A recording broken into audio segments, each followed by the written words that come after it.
We heard two major words in the earlier speeches that you heard, right? Two keywords came out very clearly. One was resilience, right? And the second was the words that you probably see in every newspaper or every channel right now, which is AI, right? These are the two major words that will continue to be the theme of probably today's session. Obviously, we'll have more business specific subjects also. Banks as an institution have always always have been somebody who's looked at it from a resilience perspective as an institution. It also reflects in the technology platforms that banks typically invest in, right? It's more about making banks, making the processing of transactions deterministic, auditable, knowing sure that if a transaction comes in, it needs to be having a very definite output, right? And now with AI coming over, right, which is more about probabilistic, right? It's not necessarily only deterministic. There is an element of probability that comes into every transaction. Now, how does banks deal with this, right? Trying to reconcile a deterministic transaction versus a probabilistic transaction. Typically, banks have architected this, from my experience, from more from an add-on perspective, right? So when API banking came into picture, when mobile banking came into picture, when internet banking happened, right? Everything was a bolt-on. Now, with AI coming into picture, it seems less bolt-on and more disruptive in nature. So, the theme of this discussion will be more about trying to figure out how are banks dealing with this, how is this whole being looked at from an architecture perspective. And to help me or help us understand this whole part, I'm very happy to have Mr. Mahesh out here. Obviously, he's been a leading practitioner of, and he's been working in leading the direction of a leading bank, Yes Bank. And he's been also on the other side of the story, where he's been also been in a product-led journey, where he's been on the vendor side. So it will be a very interesting theme to understand how does he look at it from a bank's perspective. So my first question to you, Mahesh, would be from a honest perspective, right? How are banks treating AI? Is it additional bolt-on kind of strategy like typically has happened in the previous days of technology disruptions that have happened? Or are banks looking at it from a perspective of something to be looked at long-term? The way I look at it is that banks have been built up in a way that it's been built on certain core fundamentals.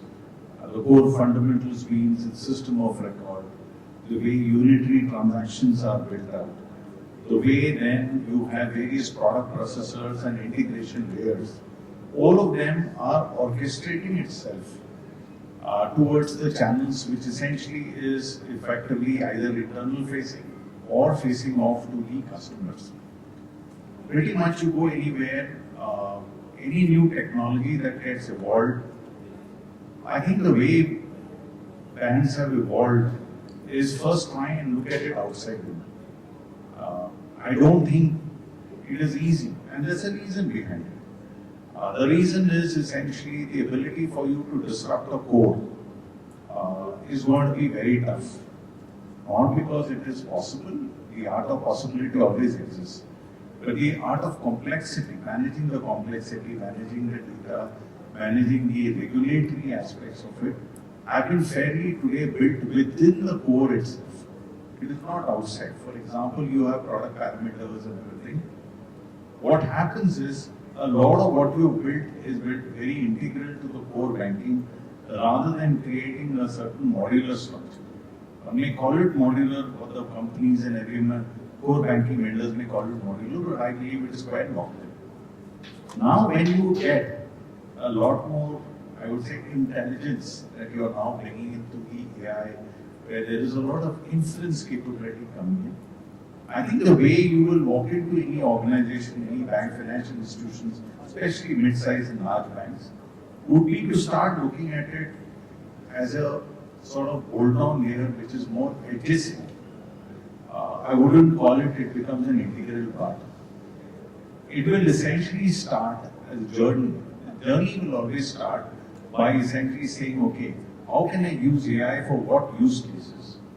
And how do I make it as a, I would say, a value proposition company? At the end of the day, if we are spending some money on technology, spending some enablement, it has to either meet some expectation. My customer service is improving, or the operational efficiencies are coming through better, or my essentially the ability for us to manage risk better is there's some value that is getting generated. Now, as you start bringing in AI, and more importantly, the underpinning capabilities of the models that AI, which is evolving rapidly, I think the best option right now for most of the banks would be to say, how do I bring the data together? How do I create certain model capabilities on top, use what I have, either frontier or open models that are there? How do I create an inference capability and use it as an adjunct layer to be able to service? A lot of the services that you will see are going to be primarily in the back office first. It will go back to front. The expectation is front to back, but I would say it will always go back to front. Where? Because today this data would need to be first sanitized. The quality of the data needs to be fairly pristine, because your model, and then you also need to put the right kind of model governance on top of it to be able to make sure that what you finally predict and converting the predictable nature of transaction to the way the deterministic, the probabilistic, how do you converge?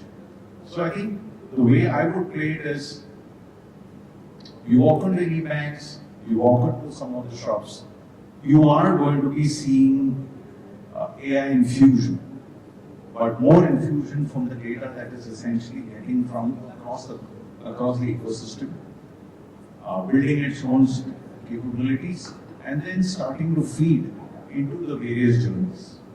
That's going to be the start point. That essentially will be, I would say, the way you're going to experiment. You're going to start figuring out what is best, what's good, what's not good, what capabilities are coming in. Because even the technology is evolving pretty rapidly. Every second day you find something new getting out in the market. So it's going to be evolving. Banks will be very cautious, mixed with the fact that there is going to be pressure from a Me Too perspective in the market. So you're jostling in that space. So you will start use cases coming in. But it won't be where you start figuring out it becomes the primary principle. I think that's still journey away. So for me, big, long answer, but short answer to me is that it will always start as one more bolt-on. Eventually, as technology and maturity evolves, people, processes and tech adoption, which is not a long run but a short run, things will start going next. So essentially you're saying core remains resilient, boring, transactional, deterministic, whereas the layers around it basically supplement the whole. So the way I would play it is, yes, you're right. A transaction remains a transaction because that's the core capabilities of what a system of record can do. What you will start using AI is on the edge services. Whether the edge services, not just channels, but even the other areas, whether it, like I said, fraud and risk services, AML services. You take in case of credit appraisals. A lot of those will get very well. Because there is still a lot of learning. I would say that it's expectation versus reality. I think the gap is still big. So to be able to just set out something and spend is going to be a bit of a burden. So that's not going to be easy to achieve. So just a follow-up question to that, is this based on experience of what you are currently doing, or is this also based on what you are seeing happening? I mean, I'm sure you interact with a lot of fellow CIOs. of other banks? Is this like a common pattern, or are you seeing, are you doing anything differently from what other banks are doing? So I would say each bank will chart their own strategy because while there is commonality in terms of where the use cases will come, I don't think there's going to be very much variances. How you adapt and adopt it into your various journeys will probably change for sure.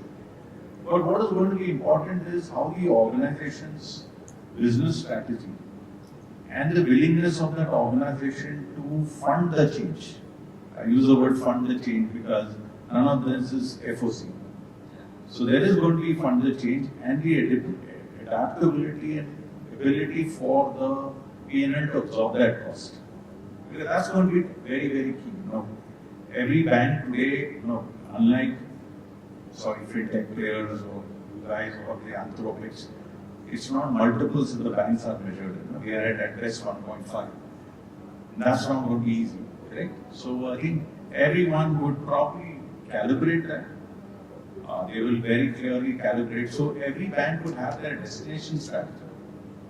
That destination strategy will be something that will evolve in the next rapidly over the next 3, 6, 9 months.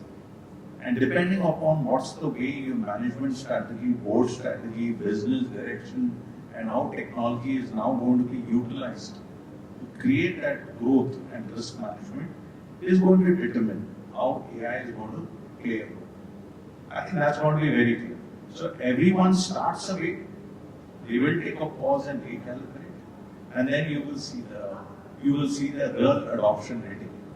I can see that banks have evolved differently in the last 5, 6 months. Some are gone ahead, some are catching up, some are learning from the mistakes of peers and starting to course correct.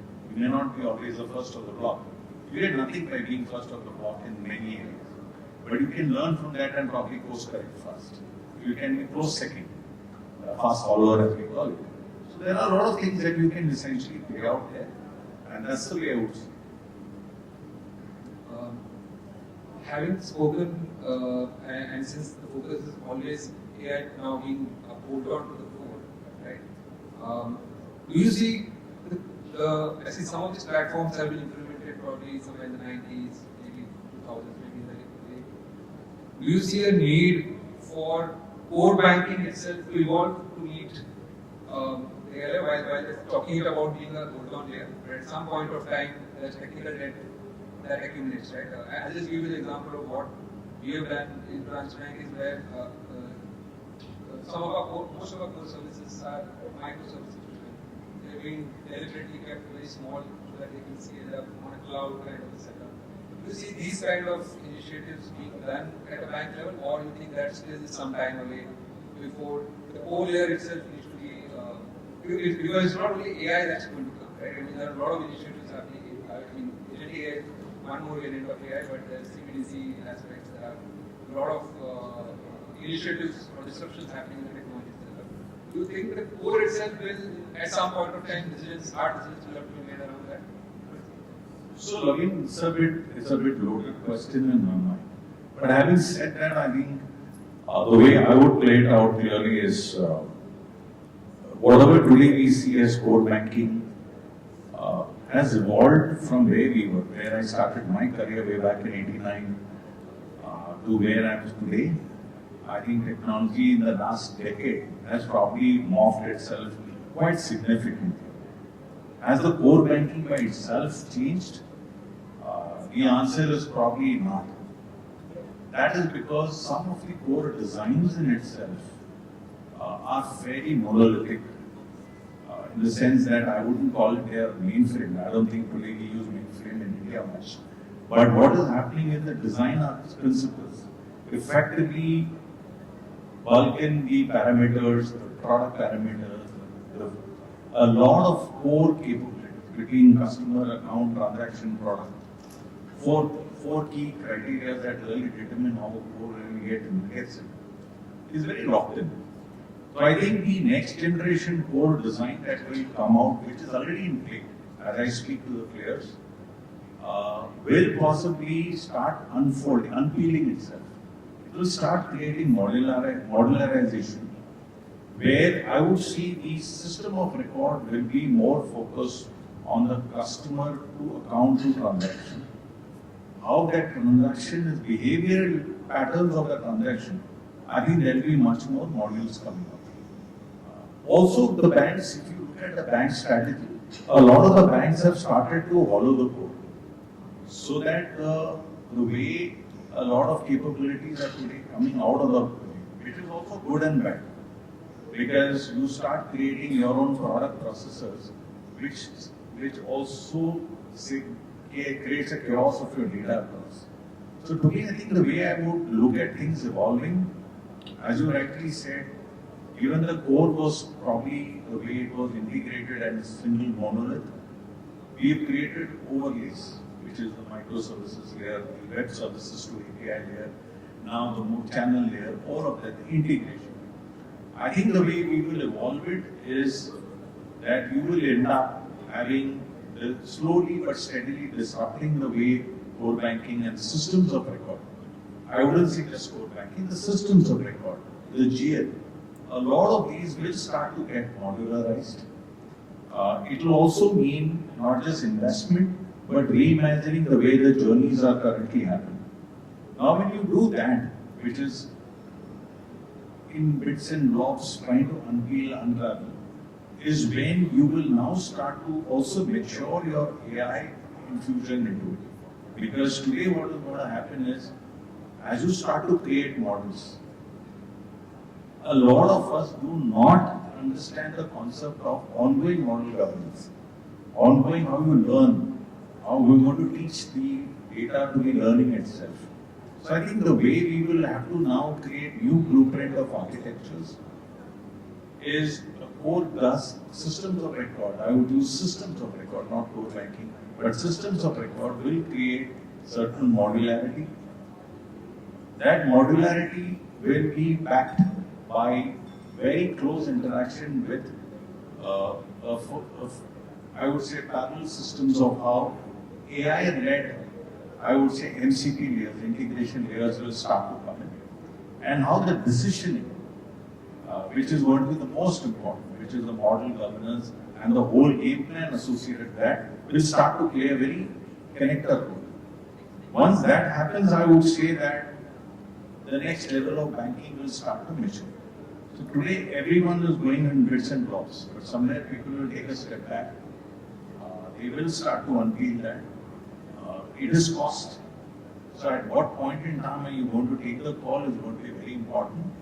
But the inevitable of that change has to happen. It's no longer kicking the can down the road.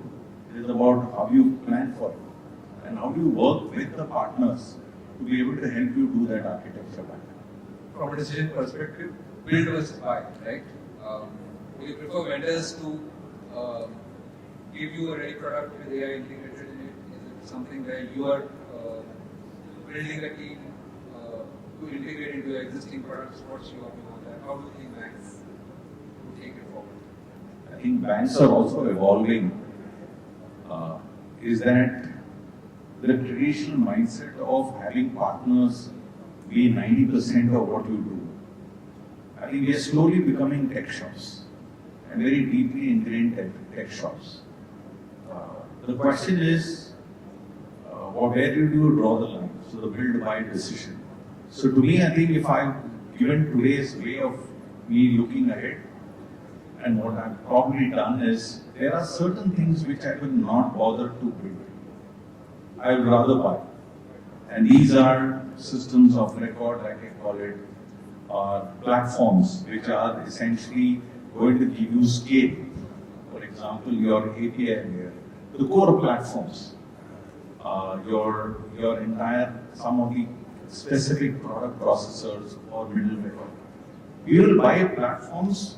It is best to buy systems of record, but where you probably will build yourself is where you believe the speed of change can help you beat the market or be up in the market, and which can make the change. For example, if you are building, eventually the next 1 year, you will find a lot of commoditized engagement on how you will use various models by using an MCP connector across how you build. That is available, and you can start today figuring out if which way he will go where, depending that orchestration is today available. What you will do is how you create your models, what APIs you will create, what you build for customer interaction, and how you more importantly manage your data, the whole data layer. I think these are some things have to be with the bank. I think if the bank is not able to own these assets of its, I think there will be a challenge going forward. Because at the end of the day, whatever you're trying to build intelligence, whatever you're trying to build your differentiation, will be around the stacks that is going to help you create that differentiation through these new age capabilities. So you have to build, you buy something that you believe is common, that is probably reusable, that is common across your industry by it is best to be there. Build those which will create differentiation for you. And obviously now with more regulatory asks around building certain in-house capability and reducing the friction with outsourcing, I think there is also a shift of the banks to now start insourcing. Which means it also gives you the fact that you have to relook at that. We are only talking application. There is a whole bunch of information security infrastructure which essentially supports it. So there will be some products you may buy, but the way you configure that, the way you create your AI ops, a lot of these aspects, I think financial institutions should build on that. I think no two ways about it. And that's your control. That's the way I would probably pick. What does it take for a bank, right, to attract talent for AI, or what are the process changes that you see a bank will end up doing, make itself available, making the services available to its end customer? Right? Ultimately, it will be a combination of people, processes, culture change. What is that you see happening, changing in a bank? AI is giving you a lot more ability for senior management to be able to create transformation. And the transformation is about how you enable your staff and your staff to make the change for themselves. How do you really start educating them in terms of how they make changes in their own thought process, in their own approach to using new technology? Going back about 20 years, 2 decades ago, I think when the .com was there, we had our own, I would say, noise, fear. But I think rapidly we were adopted it, right? Which means we've learned how to adapt to it, meet the change ourselves. I think in this case, the way I would create is that organizations, financial institutions, and more specific banks will have to invest quite significantly in co-creating value. You have to more understand how you can create value.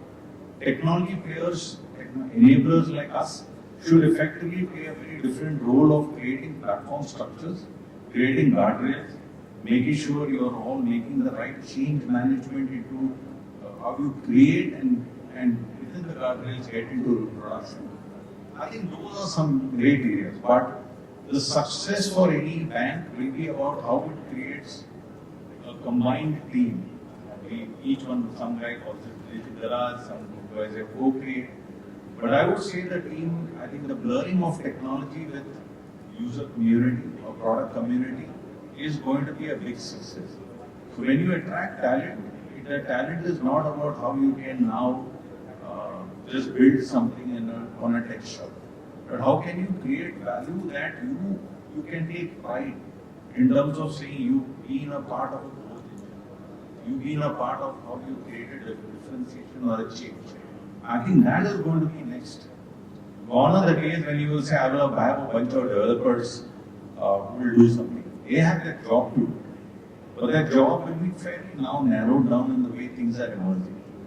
Whereas if you see, you have a user community who are willing to learn and progress into this. And today the tools are capable. Look at today, Claude's Cowork. You say Amazon's agentic capabilities. I don't think there is a tech guy required to be really starting to code it. A lot of capabilities come baked in. Yes, you will need someone to validate it properly, to make sure is it doing the right thing or it is creating something incorrect. So I think, but how do you really drive that adoption as a co-created team is going to be the definition for success. And yes, that is what you will have to really market yourself. Now, we are a bank that will really drive service or it can create differentiated in terms of faster go-to-market, differentiated pricing because the tech can better co-create itself with the team. Will be the big difference. So it will be fair to say there's a lot more culture change and lot more huge. thought process. I would say huge. I think it is no longer, I will give you a PRD, I will do an FSD, then you come back. I think those days will merge. We still adopt. A lot of us still are setting in a waterfall approach. Agile is namesake. But how do we really start collapsing that and making it more attractive, fungible is going to be. So that's the way I would see it. So if I have to summarize, just core layer remains deterministic, right? The AI becomes a bolt-on layer, and there is a fair amount of people and culture and process change that needs to happen for AI to be successful. I think for AI to be successful, one other thing which we didn't touch upon but keeps is anyone should know what the data looks like. So I think the data quality is the pristine importance for driving any success or not. And a lot of us have tons of data, petabytes of data. But if you don't know what your data and the integrity of the data, you are going to create some incorrect decisions on top. And that's going to impact. The banks are here for trust. They are here for building confidential capabilities and explainability. Very important. And for that data. So if you one additional area is data. I hope the audience also has picked up aspects what a bank needs to do, what Rearchitect to get itself ready for the AI age. Thanks Mahesh, thanks a lot. Thank you. Thanks Lavin and thanks for your